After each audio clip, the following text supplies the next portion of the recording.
Hello and welcome to a brand new Mind Mastery video. Today I wanted to talk about the subject of codependency and how it might act like a silent killer of your ability to pursue your goals or meeting your needs or simply be happy.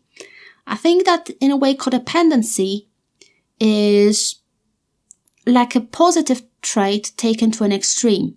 So someone who is codependent, they will want to help other people, they would want to offer them emotional support, they don't want to hurt anybody, and they just want to be that nice person who gets along with everyone without causing any problems. And in a way, it's a very nice trait.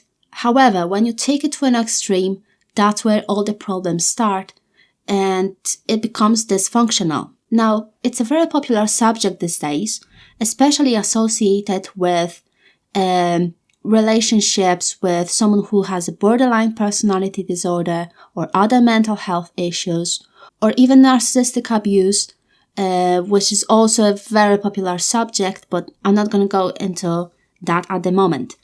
Codependency doesn't have to be limited to just romantic relationships, and doesn't have to be limited to a relationship with someone who is somewhat dysfunctional, although certain mental health issues will play a major part. It can manifest itself through any interaction with others, be it a friendship, a family relationship, a romantic relationship, as I said, or even having some sort of relation with your coworker or a fellow student. So I would imagine that the context will play a very important role, but again, codependency will not be related to just one specific type of relationship.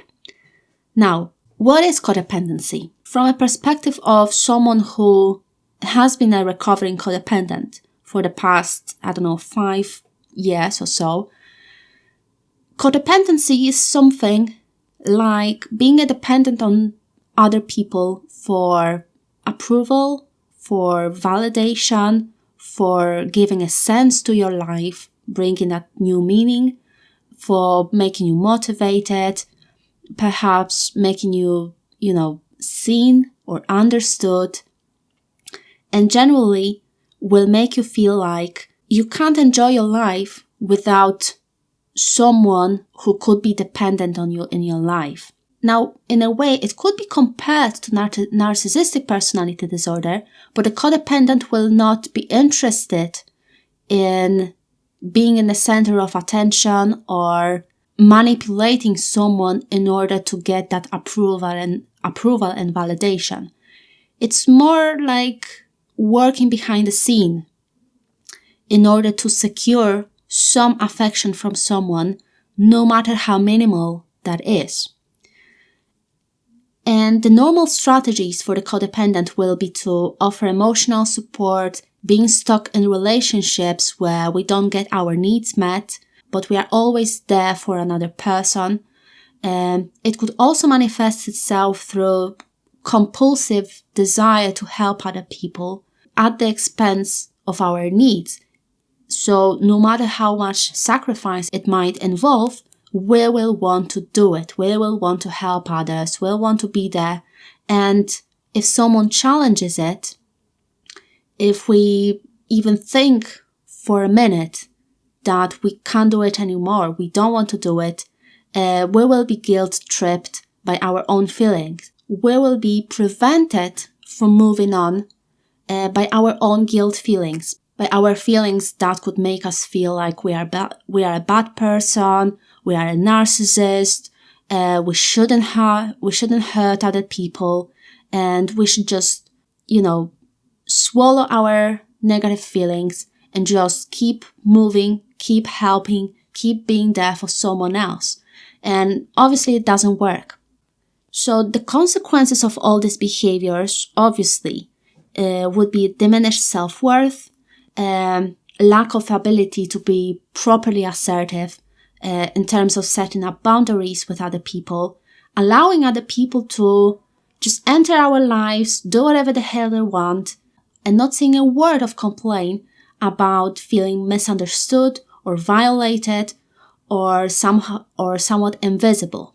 I don't think I have to state the whole list of the consequences of these behaviors, because obviously behaviors like this, staying in the situations like this, and involving ourselves in relationships like this will affect all areas of our lives. We might, give up on our career. We might choose avoiding our goals because we might feel like we don't want to feel better than other people, or maybe we might feel like it's gonna hurt someone. So we're gonna do everything to avoid the feeling of guilt, feeling like we are hurting someone, feeling like we are a bad person, and so on and on. So this actually points us to the very core of the codependent behavior, which is a sabotage, which is simply a sabotage of our feelings that are ridden by the agenda to avoid discomfort, to avoid being perceived in a specific way that could make us feel like we are a bad person. But unfortunately, the codependent will not see that. They're gonna remain in this very little comfort zone that will enable them to avoid all these uncomfortable feelings, so that they can keep believing that they're this nice, kind person who helps everyone. And if you dare to challenge that, then you are ungrateful and unappreciative. You don't understand me. I have to be like this. I have to help other people. Other people need me, and I have to be for them. Well, that certainly is a very noble idea to live by, almost like a virtue, but unfortunately it has very negative consequences, which I've already described. So that's one aspect of codependency. The second one is, where did codependency come from in the first place? Well, that relates to twisted dynamics with parents in childhood. I know it's a cliche. Every psychologist will tell you, whatever problems you have now, they relate to your parents. Well, unfortunately or fortunately, our relationship with our parents is like a template for further relationships in life. So most likely the codependent as a child was quite invisible, and they didn't get the affection that they needed. So perhaps their mother or their father or any other caretaker in their family needed the codependent in order to gain emotional support, or not feel lonely, or have someone to confide into. And that little child, who in the future becomes a codependent, learned that by helping others, by sacrificing their own needs, by being there for someone no matter what, they can secure attention, they can secure affection. So what they're gonna do?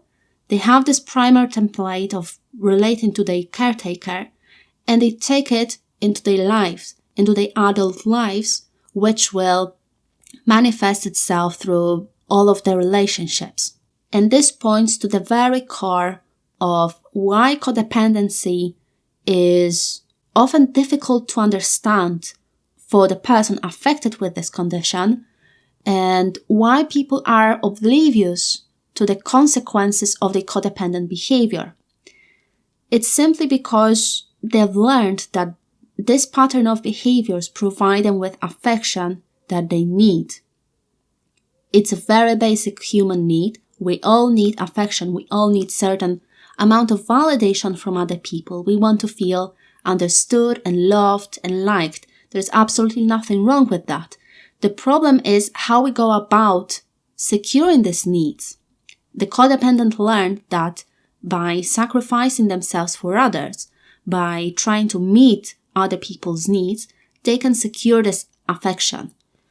And there wouldn't be anything wrong with that, but then again, we have to watch for the consequences of these behaviors. A part of the need for affection, we also have needs such as a need for accomplishment, a need for feeling understood, for feeling respected.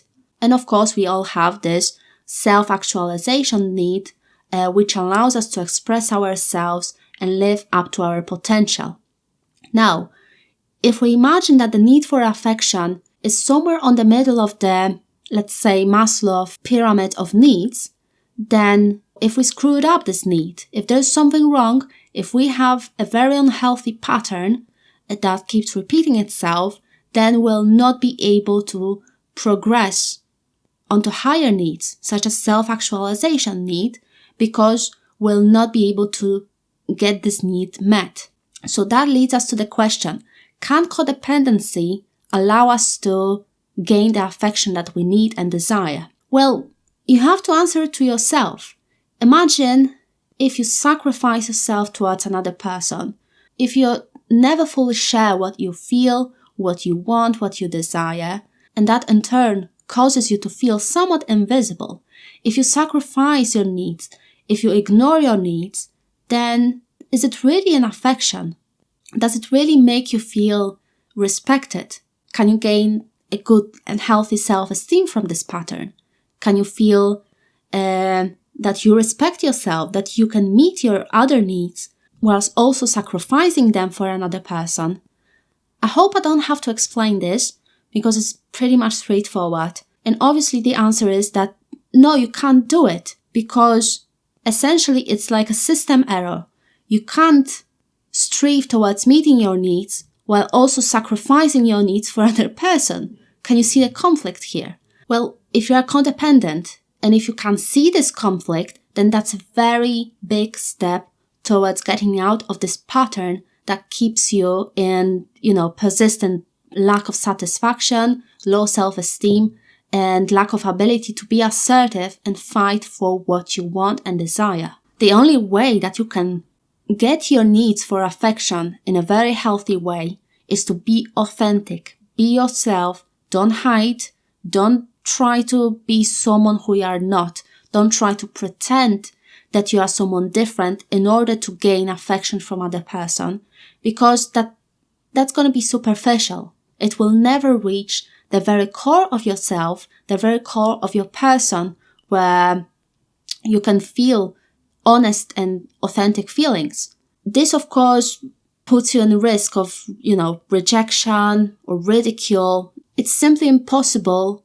for everyone to like you and give you an affection. In the same way, it's not possible for you to like everyone because, there might be a clash of values, there might be a clash of different goals in life, what is important to us, or a clash of opinions and taste and preferences and so on and on and on. So, don't expect everyone to like you, but respect those who can see you, who can understand you, who can see all the aspects of your being and still stick around and respect you for who you are, not who you pretend to be.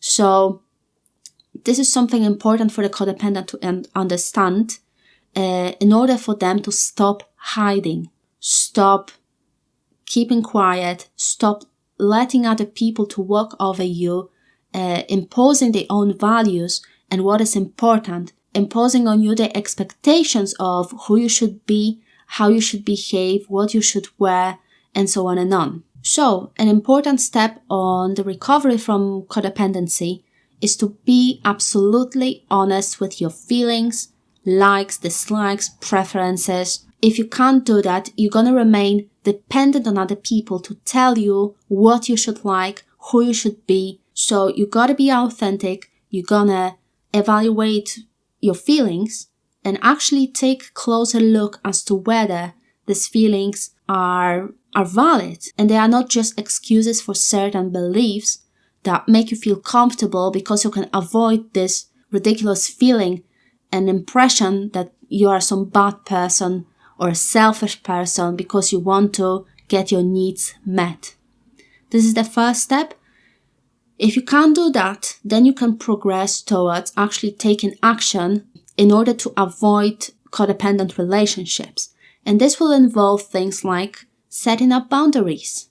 You don't have to welcome every single person who crosses your path into your life. You don't have to help anyone. You don't have to offer emotional support to everyone who needs it. The thing is that, our society values kindness and giving and helping other people and being polite and all other altruistic behaviors. And there's absolutely nothing wrong with that. It's a beautiful virtue.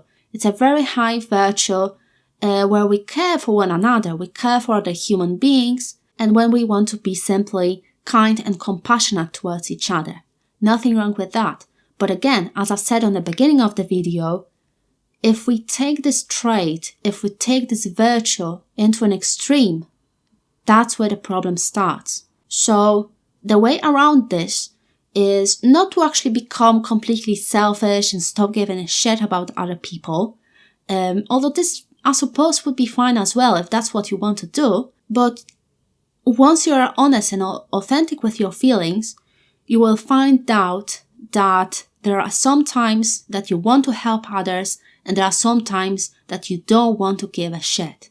And it's perfectly fine. You're absolutely not obligated to all the time be nice and be helpful towards other people, but you can choose, you have this agency, and you can make decisions as to how much time you make for other people, how much you want to help them, whether you want to help them in the first place. And if there is something that you can't do or you don't want to do, it's absolutely fine not to do it. So again, if you're recovering codependent, you have to understand this. From my own experience, I know that embedding this new belief into your existing belief system will take some discomfort. Why? Because again, you've been guilt-tripped into believing that you always have to be there for other people, that you have to be kind, that you have to help them, that you have to be nice, otherwise nobody's gonna like you, or that important person will disapprove of your behavior and you will feel rejected. You have to overcome that. You have to understand that this guilt, this persistent feeling that you have to do the right thing, that you have to be nice, and that you are responsible for other people, you have to understand that it has been implanted in you and you simply have been conned by certain relationship in your life that help you to develop this codependency pattern in the first place. Once you do that, you will be able to achieve a certain amount of freedom and agency that could be something entirely new for you to explore if you've been conditioned to sacrifice your own needs and agency in favor of other people. So that new pattern of behavior might feel strange, might feel weird, or you might feel a little bit awkward for a while, but the more often you do it, the easier it's going to become. So in very short, if you want to get out of this codependency pattern that seems to be ruling your life, first you have to be absolutely honest about all your feelings and your beliefs. Evaluate how much of them actually belongs to you, how much of them has been implanted to you by other people, and how many of them you are clinging to in order to avoid this discomfort of guilt and other similar feelings that make you feel uncomfortable or bad. Second of all, you have to take this new attitude and practice. So each relationship that you enter to, whether it's friendship or a romantic relationship or a simple interaction with other people, you have to make your own conscious choices. You can't rely on these automatic responses in your brain because you've been conned into believing that you have to be such and such and such in order to gain approval from other people. In full honesty, you don't need approval or validation in order to do your own thing, in order to get your needs met, and in order to strive towards meeting your goals. You don't need that. You've been conned to believe that you have to obtain it, otherwise it will be difficult to live or it might threaten your survival. I think that's all I had to say for today. If you have any questions or any ideas to share, please leave a comment below. And if you need someone to talk to about these issues of codependency, I offer private coaching and counseling, and you can find more information on my website. Thank you very much for listening, and I will see you in the next video.